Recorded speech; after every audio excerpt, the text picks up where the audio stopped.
So the idea that adding a video podcast to your audio podcast takes more time because of all of the video editing that has to happen, that is a myth that is, well, it's only true if you want it to be true. Hear me out. This is episode number 27 of Video Brand Infusion. My name is Meredith, and I'm here to help you infuse the best video marketing strategies into your business that are actually easy to implement and totally doable. And I keep hearing this same thing recurring from some of the hosts of these podcasts, saying things like video is so much harder.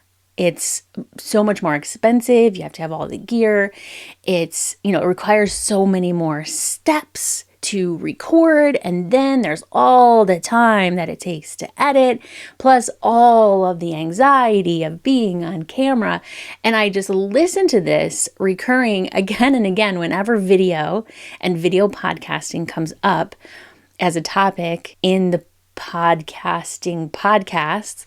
And it drives me wild because it's just not true unless you make it true. And look, I get that video podcasts do seem to have a higher barrier, right? Especially if you're used to recording an audio podcast, there are some other things that you have to account for with the video. Like you have to have some way of recording the video. I was going to say you have to have a camera, but you don't even have to have a camera because you have a webcam and you have a phone with a camera. And as I pointed out in one of my previous episodes, it doesn't matter that you don't have some like high quality, latest and greatest full frame 4K video camera for your video podcast or even for your YouTube videos. It just does not matter as much as some people think that it matters. And I also get the idea that, the more things you tack on to this whole podcast that you're doing, maybe the more likely it is that you don't keep doing it, that you give up and you decide, I got to turn my camera on.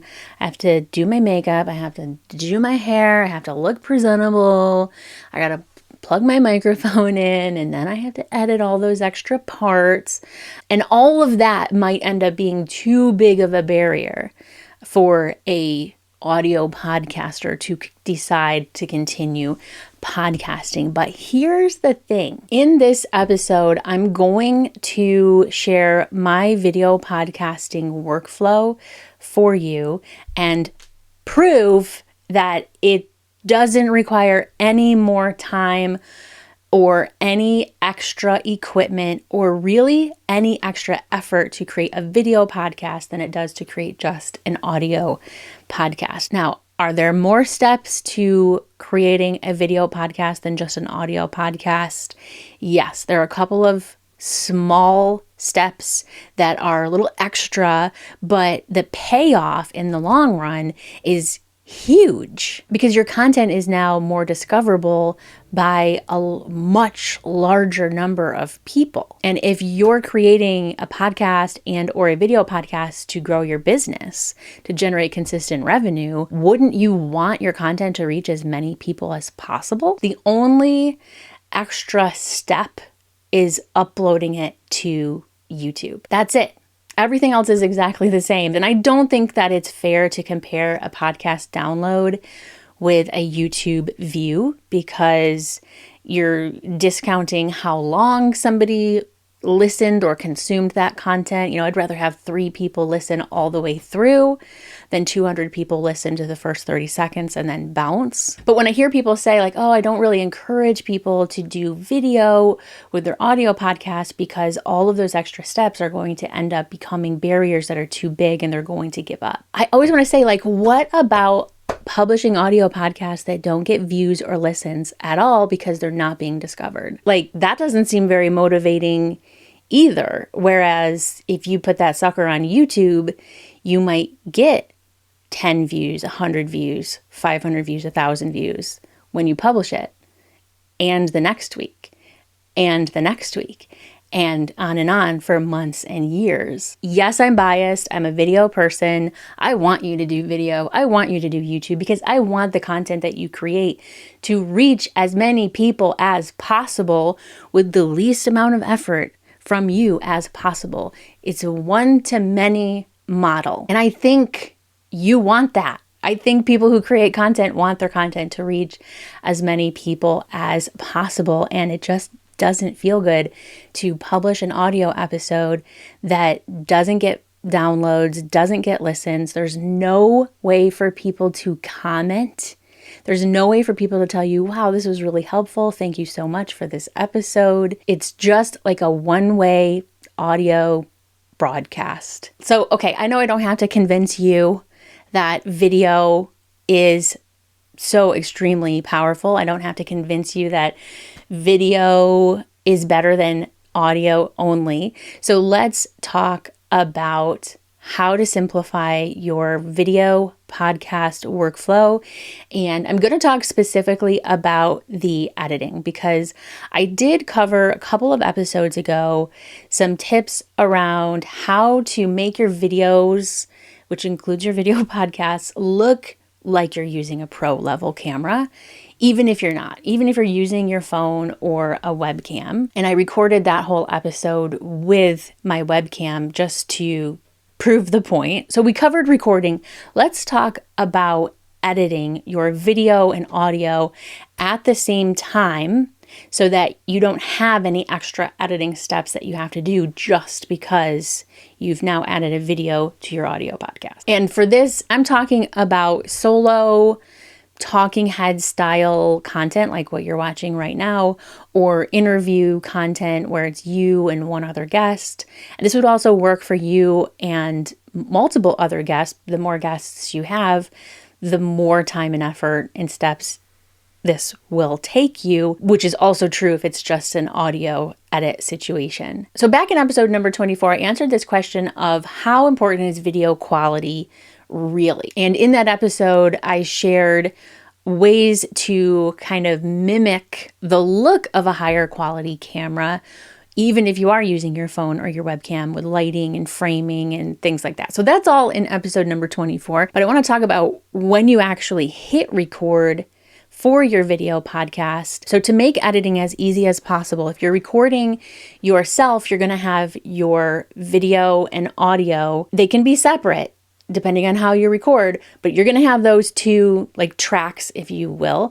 And then if you record another person, like you have an interview or something, you really want to make sure that your audio track and your guest's audio track are two completely separate tracks. So if you're looking at the waveforms, you see the waveforms when you're talking, and then you see the waveforms when they're talking, even if you're talking at the same time.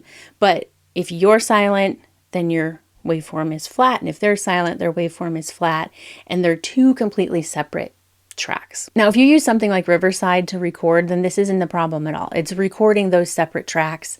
And Riverside actually gives you the option to download those each individual track separately or download them all together. Plus you can edit in Riverside as well. It's not my favorite tool. We'll talk about that in just a second. But having separate audio tracks for each person in the video is going to help prevent things like mic bleed and stuff that makes the editing the audio a lot harder. And if you just record yourself as a solo talking head like this, however you're recording right now, you can just keep doing that same thing, because when you go to edit the video, your audio track and your video track will be two separate tracks, but connected. Now, when it comes to actually editing, I greatly prefer Descript over any other editing platform out there. However, the workflow that I use is basically platform agnostic. You could do this in Premiere Pro or Final Cut, or you can do it in Riverside. You could use CapCut, you could use iMovie. Any program that allows you to edit video will allow you to create a video podcast and an audio version of that same episode. I think where a lot of people get stuck in their thinking, if they're used to creating audio only content, is they're using an audio only editor like Audacity or something. And Audacity only allows you to edit audio. So if you want to create video content, you're going to have to use an editor that edits video content. So my go-to for this is Descript. But like I said, the workflow is agnostic of whatever platform you're working on. Now, the key to making audio and video editing at the same time actually makes sense and actually not cause you any extra time to edit is to use a repeatable workflow, like the same steps, like an assembly line every single time. So for me, I have the exact process that I use to edit my video podcast for just my regular solo episodes, which most of mine are. And then I have a different set of steps if I have a guest. If you do a podcast where it's you and another person all the time, or you and two other people all the time, you need to create a workflow that's repeatable with repeatable steps for the outcome that you want to have with those three people. So for me with Descript, I have my own templates or layouts, as they're calling them now, set up. So when it's just a solo episode, it's actually really easy because it's just me on the screen. But for two people, I might have myself on the screen for part of the time, my guest on the screen for part of the time, and both of us on the screen for part of the time. And so what I did was just made a decision, what's going to be the easiest thing, what's going to be the most time efficient thing for editing this episode. And I decided for most of the episode, it's just both of us on the screen. There might be a few places in the beginning I decide to switch back and forth, which is incredibly easy to do in Descript. But we're not talking about a bunch of fancy transitions or animations or graphics or sound effects or anything crazy like that. The content is the star of the show. So you import your video and audio to your editor. You have these two tracks. You have audio and video, and they're connected. So what's really happening in the editor is I'm editing the audio and I'm editing the video at the exact same time. If I make a mistake, if I, change my mind or I start rambling, which happens quite a bit, I'll go in and split my clip. It's just like cutting a piece of tape, rip out that middle section, and then the two ends come back together again. It's just like audio editing, but now you have a visual to look at, and you don't have to do anything extra special with that jump cut. You don't have to add any kind of transition or cover it up with B-roll or anything. You can do that if you really want to spend lots of time editing, which I don't blame you. Editing is fun. I like it, but it's not necessary at all. And I think this is another thing that really trips people up who are new to video editing and they're used to audio editing. Is like in an audio podcast, if you make mistakes and you cut it up, you could chop it up. You could have 100 different cuts in an audio episode and nobody ever knows.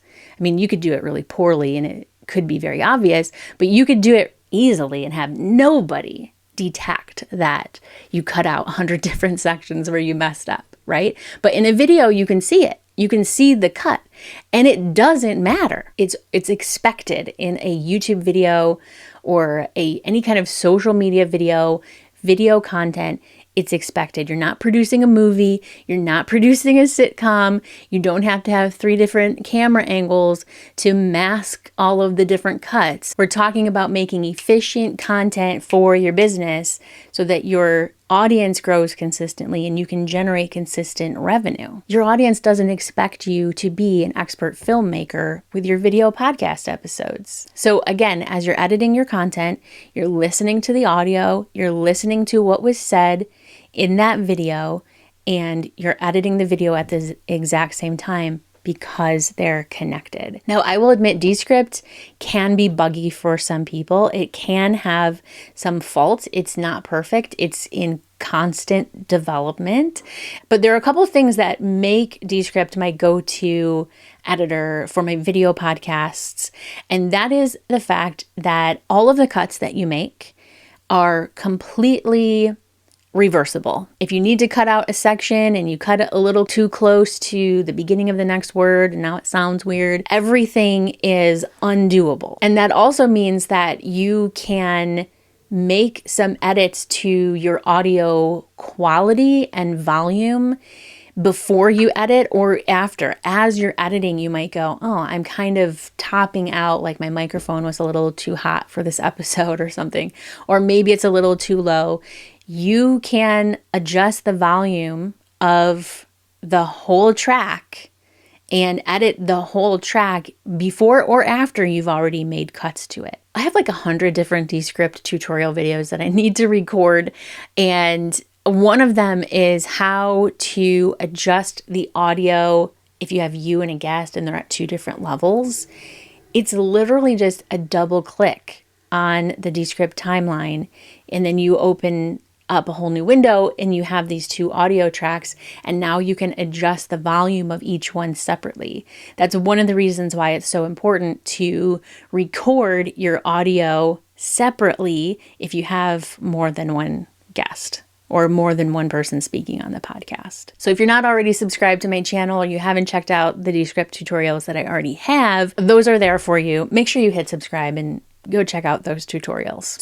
So far the workflow that I've talked you through is the same, whether it's a video or an audio, right?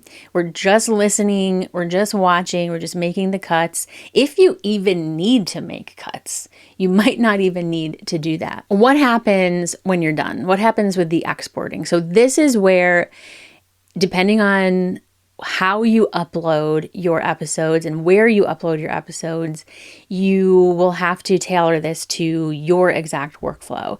But this is what I do. Because I'm trying to be as efficient as possible and reduce the number of steps in this process, I download the video version of the podcast as an MP4 file. It's exported at 1080, and in Descript, I have my export setting set to -24 LUFS, which is an audio setting.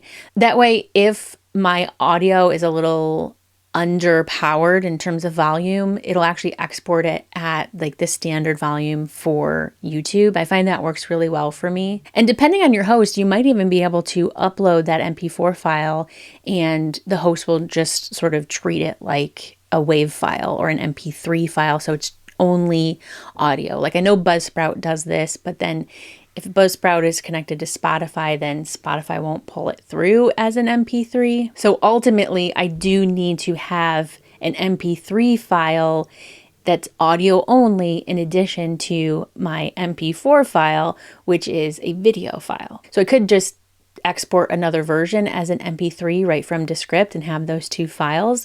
What I do instead is use an Auphonic subscription. I upload it to a Google Drive folder. Auphonic automatically, magically pulls it from that Google Drive folder, does some processing to it, and it adds a little extra audio recording to the end of it. This is one of those things that I decided to do that probably I did not need to do that, and it was probably a waste of time to set it up, but I'm doing it anyway, and I'm okay with that. But there's a little audio snippet at the end of just the audio version of the podcast where I say something like, if you're listening to this in a podcast player, you know, you're missing out on the visual. So make sure to go follow me on YouTube and blah, blah, blah. Like on the off chance that somebody discovers my podcast, like using a podcast platform, and they don't even know that there's a video associated with that episode, I want them to know, like, hey, I'm over here on YouTube. Do people find just my podcast first? Usually, I don't think so. People are finding me on YouTube because, after all, YouTube is the most powerful way to grow your audience online. Hence why I am an advocate for video podcasting and not just audio podcasting. Anyway, back to the topic. From there, I upload my MP4 file directly to YouTube, and then my MP3 audio file, I upload it separately to Buzzsprout. I don't have anything automated for that. I like to hit play first, like on my hard drive, and make sure It really is the right episode. It really does sound good. I like to go to the end of the recording and make sure that it cuts off at the right point. So I don't have my uploads automated, even though I could do that with Descript or I could do that with Auphonic. And that's it. The title of the YouTube video and the podcast episode is the same. The blurb that goes in the description of the YouTube video and the podcast episode is exactly the same. So that all goes into Buzzsprout. When I upload it, I put in the episode number. I set the publishing date. I like to transcribe my videos with otter.ai because my Descript transcripts tend to not be as accurate. There's a lot more hallucinations, and Otter just does a better job. So I send my video or audio to Otter to get the transcript. I throw that into Buzzsprout and then schedule my episode. And then I just do the same or similar thing in YouTube. Now in YouTube, there are a couple of extra check boxes and like little micro decisions you have to make when you upload a video. But to be honest, it's always the same every single time. So for me, I'm uploading a video podcast, for example.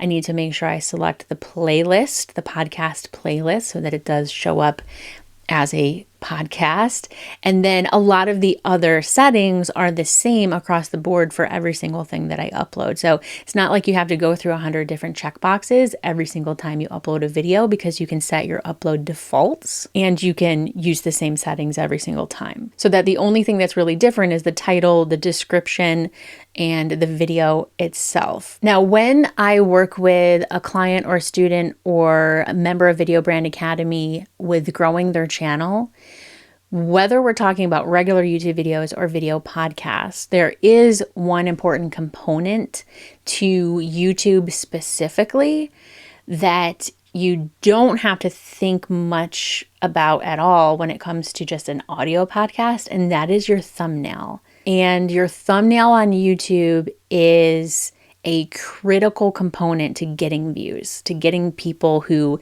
see the video to actually click the video and decide, oh, this looks really interesting. I think I'm going to watch it. But your thumbnails do not have to be as complicated. So let me just break down a couple of thumbnail myths for you. Do you have to create a separate thumbnail for every single video podcast that you put on YouTube? Yes, you really should do that.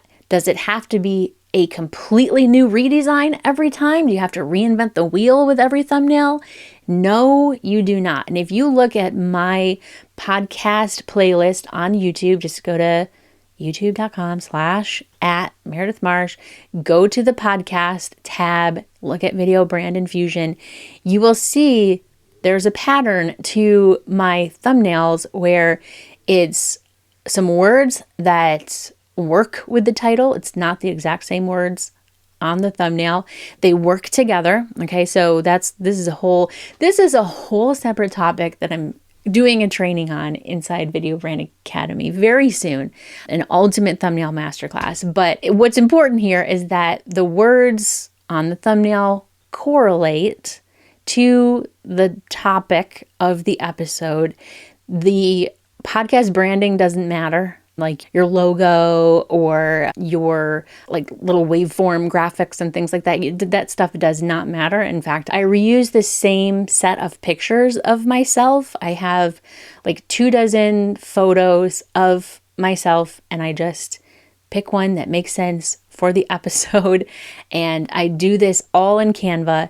So there's a consistent look and feel to my thumbnails, but they are custom to that piece of content, right? So I don't have to sit there and wonder, what am I going to put in my thumbnail for this video podcast?